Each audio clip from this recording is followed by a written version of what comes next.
Morning everyone, and welcome to my YouTube channel. My name is Crystal. Good morning.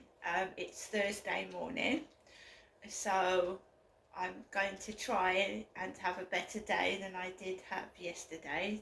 Yesterday wasn't as good as it could have been. I did let things get to me a little bit, and I shouldn't have taken it personally because I shouldn't have. But sometimes when you're feeling low, and I hadn't been well for a couple of days, you let things upset you when they normally wouldn't upset you. So today I'm just going to keep doing what I'm doing, and that is ignoring bullies and stupid behaviour, and I'm just acting completely normal, and I'm going to hold my head up high and walk past it.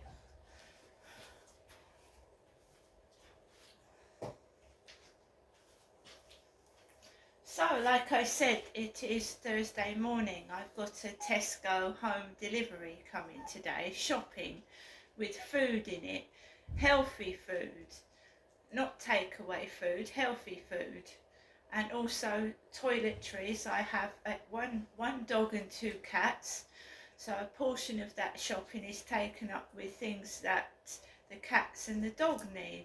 Cats need cat litter, the dog and cats need food. And then you've got your toiletries.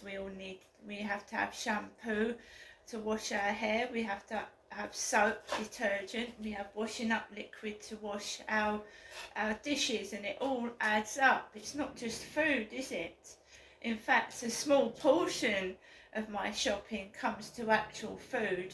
When you finish with the dog food, the cat litter, the toiletry items, ordinary everyday items add up to a lot, and it doesn't seem to go anywhere. You seem to buy shopping and then it's gone just like that, right? Years ago you used to get a lot for your shopping. You know, I mean, I don't want to refer to sweets because sweets are bad for you, but I mean, you used to get a 50p bag of sweets and it had been full to the brim. Now when we open packets of crisps, cereal, whatever, there's hardly any in it. That Kellogg's Frosties cornflakes, right? A small box cost me £4.50. That's disgusting. It wasn't even full. It does make me wonder how families manage with their kids today. I mean, honestly, a small box of Frosties, hardly any Frosties in there. And if you've got 3 or 4 kids, right, that box isn't going to last for one child a week. So, I don't know how people survive, I don't.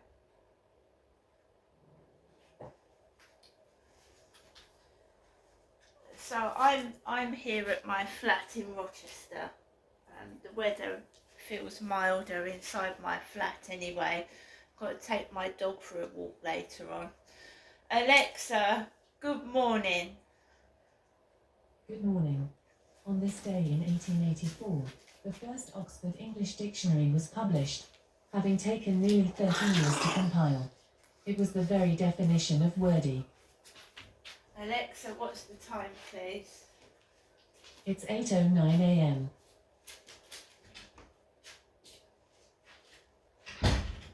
Alexa, what's the date today? Good morning, Crystal. Today is Thursday, the 1st of February. Alexa, what's the weather like? Currently, in Rochester it's 4 degrees Celsius with partly sunny skies.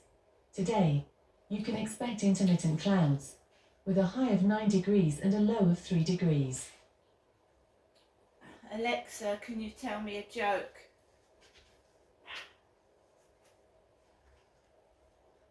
Why did the banana go out with the prune? Because he couldn't find a date. And Alexa, whose birthday is it today? Alexa, whose birthday is it today? Today's famous birthdays include Pakistani cricketer Shoaib Malik, English singer, songwriter and actor Harry Styles, American actor and comedian Pauly Shore, American judoka, mixed martial artist, professional wrestler and actress Ronda Rousey, and American actor Christopher Abbott. So whoever's birthday is today, I hope you have a happy birthday. Right. My mum, the day before yesterday, rang me up and said, would you like to come up Wednesday to an extra? And I said yes. So yesterday I was all set and ready to go and see my mum, and I was walking along the riverside walking Max. My mum rang and she said, oh, I don't think it's best you come up today. And my day started to go downhill from there. It did. So don't get me wrong, I mean, you know, last time I went round my mum's, it was actually absolutely exhausting emotionally, because my mum, she sorry, if I have my dog in here, he starts mucking with the cat. If I put him in the bedroom, he starts barking. Wait a minute.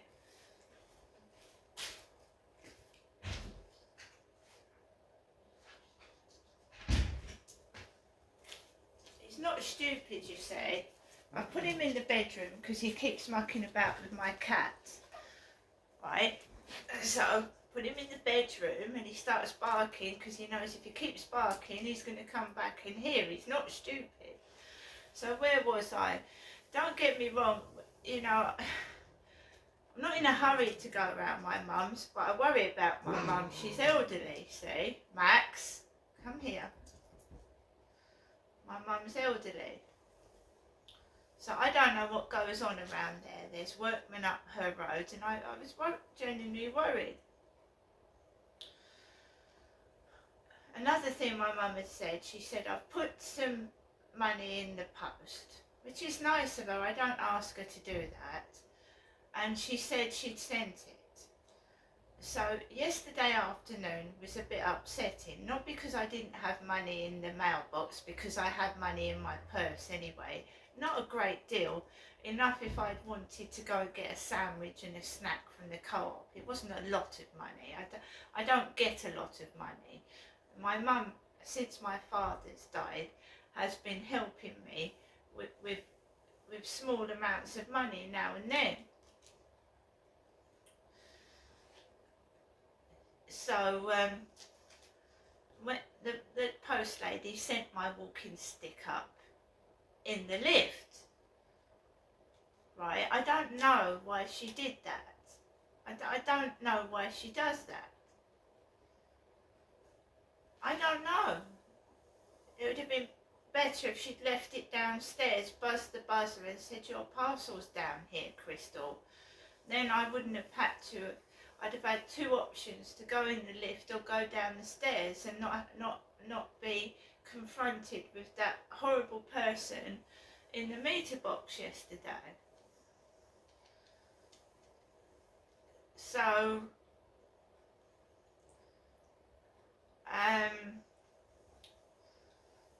the mail was crap, although I did get a £12 cheque and I've managed to put it into my bank account. It's clearing at the moment, which has saved me going on the train to Chatham, where the only Barclays Bank I believe in Medway is at the moment, because Barclays banks are shutting down everywhere, aren't they, along with everything else. Because a lot of people now do things online, don't they? So my mum said to me, you can come up Thursday or Friday. I can't come up today because I've got a home delivery. Because I just, you know, I've got a home delivery. Friday, I don't know what's happening. And basically, I'm tired of being used as a tool to either upset somebody or to just sit there and just take a mental bashing. And I realise she's lost my dad, and I know what he did to her was upsetting, and she's probably too old in her mindset to like say, right, you know, I'm not being abused anymore. He's dead. Let's enjoy the rest of our life. My mum is bitter. She's sour. She's upset, and you know, she probably misses him in her own way, right? And I'm not my dad. And she used to go on and on and on at my dad 24/7, and he used to sit there and take it day after day after day after day after day after day after day, because he would spend the majority of his day in bed.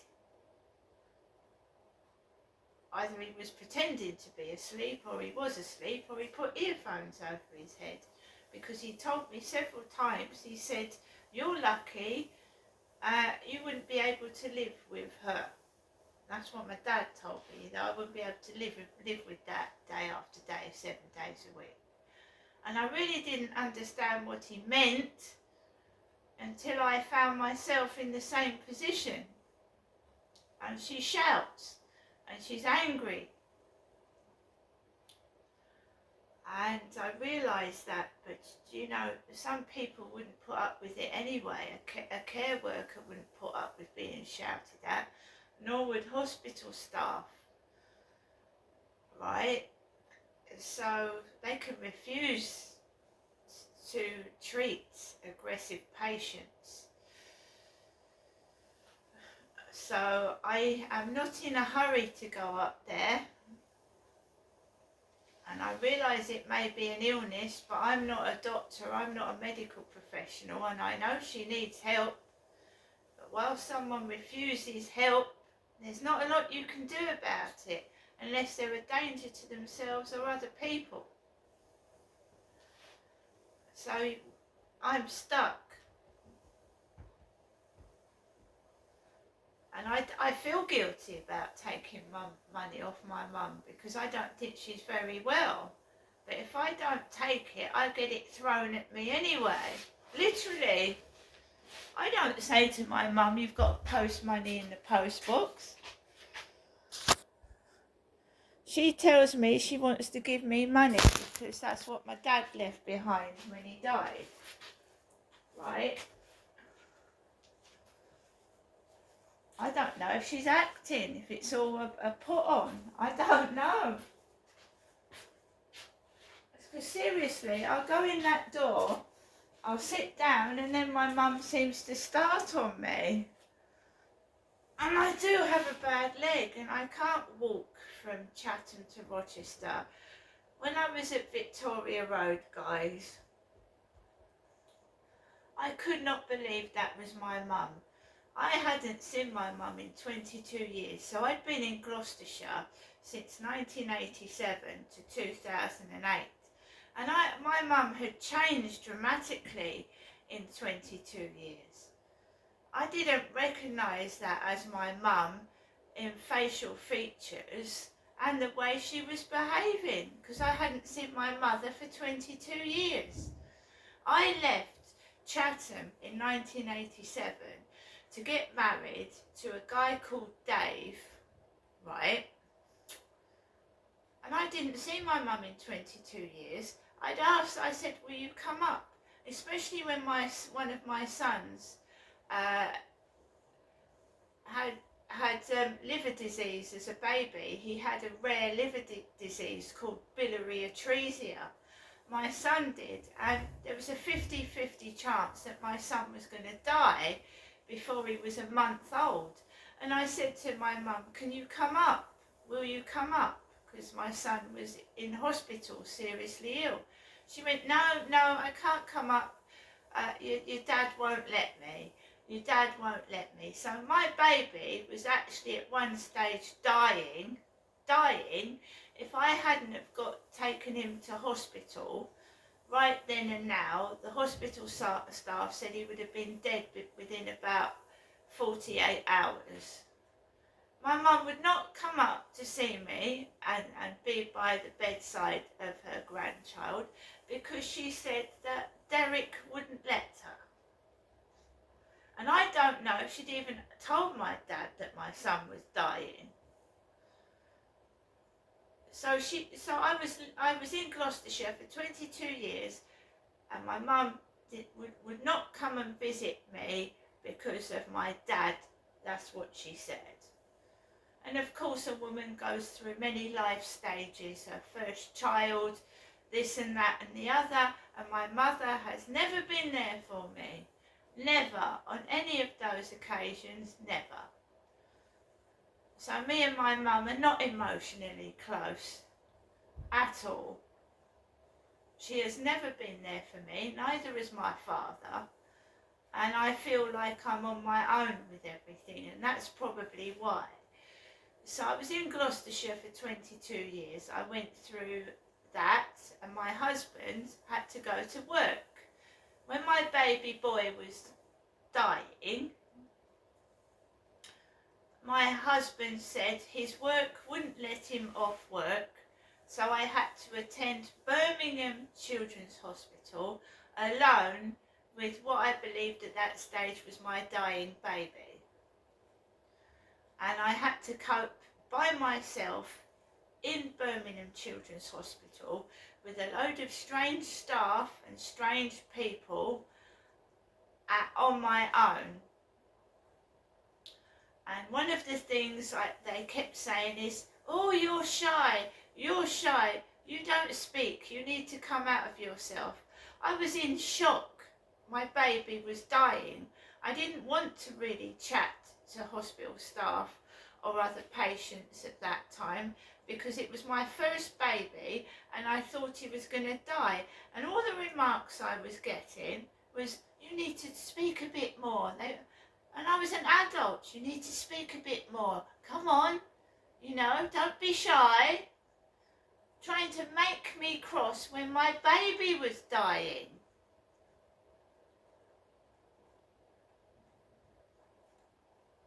Because if I look younger than I am now, believe you me, when I was 27, I must have looked about 17.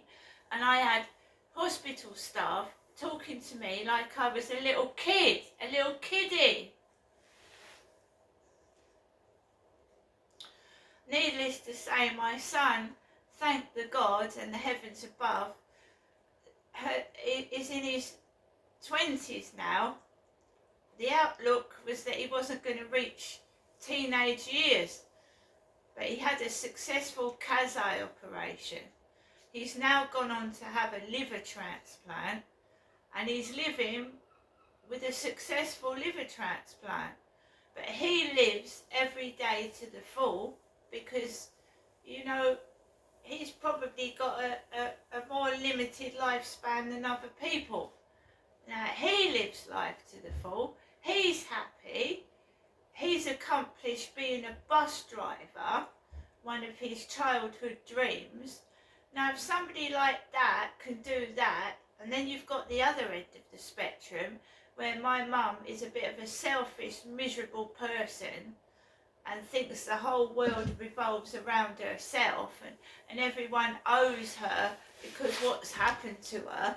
And there's millions of people that go through domestic abuse every single day. Right? But all she can see, my mother, is herself. Herself. The world owes her a favour. There are millions of people in this world suffering right now with abusive partners that have disfigured them. In some cases, women are dead, and men as well, because women can be violent. You mustn't forget that fact. There's several men out there that get attacked by their girlfriends and their wives and stay inside in secret. And I would urge everybody to speak out about it and get out of an abusive relationship, because that's what I should have done before I had children. I've got wonderful children, don't get me wrong, and I'm glad I've got them. But if I had pushed and pushed and pushed and made someone listen before I had children, I wouldn't have this disfigured face that some people laugh at.